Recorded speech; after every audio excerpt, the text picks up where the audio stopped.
How's it going, everyone? This is Spencer with CFSM Media here with Sheriff Mark Lamb. So, hey, good to see you again. Good seeing you. And one thing I really wanted to talk to you about as of late is you've been covering the immigration stuff and everything that's going on south in your county right now. Can you give my viewers an update on everything going on? Yeah, it's messed up. It's a disaster. It's probably as bad as we've ever seen it, and worse than the Obama days. And it just, honestly, I don't see the federal government doing anything about it. No, it's not the ground level guys. The ground level guys, the Border Patrol, CBP, ICE, those guys are busting their butts, trying to do the best they can. This is coming out of Washington. The policies don't work. And really, it's just aiding and abetting the cartels. They're making more money now than ever. And when you guys come across a scene, right, you stop someone and there are illegals in the car, what options do you guys have when you're doing these stops? So when we make a traffic stop, for example, we had a guy that had one of our canines who does interdiction on the I-10, had 7 traffic stops in one shift.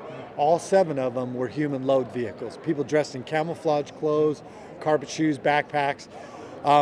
If Border Patrol will come and get them, we can turn them over to Border Patrol. If Border Patrol is busy and can't come get them, and they haven't broken any state laws, there's nothing we can really do. Unfortunately, we're forced to release them. So in those situations, so when Border Patrol does come up, are you seeing these same people come through? Have you guys noticed that? Or are you keeping any record of that?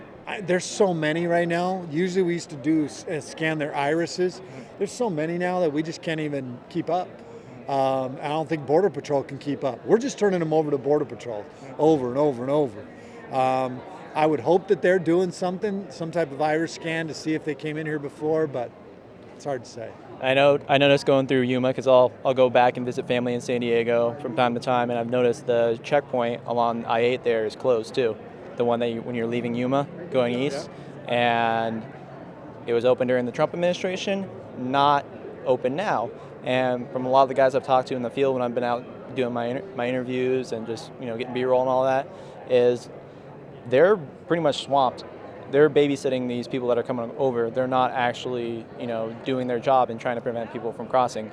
The people will cross, and then that's it. They have to take them over to the detention center, and I mean, they're not able to go against those drug smugglers, right? I mean, I'm sure you've seen it in your county where you guys are pulling over.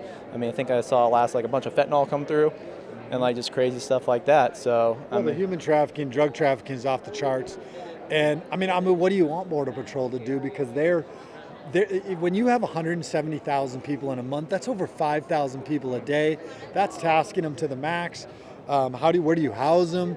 I mean, so basically, Border Patrol, they've become babysitters almost, in many cases. And unfortunately, they're not able to do their job, which they are really good at.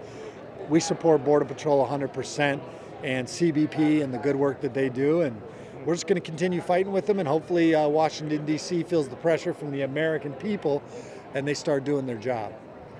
I'm going to ask another question here in regards to the election, because we just had the hearing, was it like a week ago with Senator Borelli and a couple other people down there.